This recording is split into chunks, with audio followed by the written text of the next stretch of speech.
Is a bird feeder the ultimate holiday gift? It's sort of like nature and entertainment and something that's unique all in one.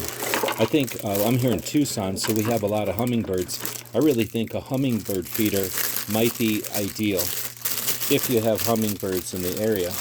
This one comes in a easy to open, easy to ship box. This box will fit in a bubble mailer if you need to reship it.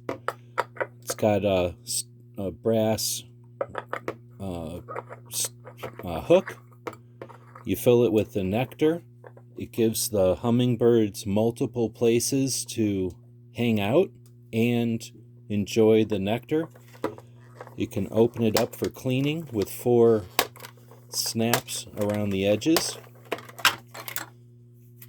You can keep everything clean. There's a rubber gasket there. Probably helps with bugs, I bet. And easy to snap back together. Very lightweight. I'm assuming it's made out of durable plastic.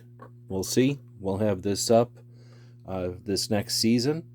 Oh, nice. It gives you a little indicator of how much nectar, how much juice is left in the feeder. And you can just see through the side since it's clear.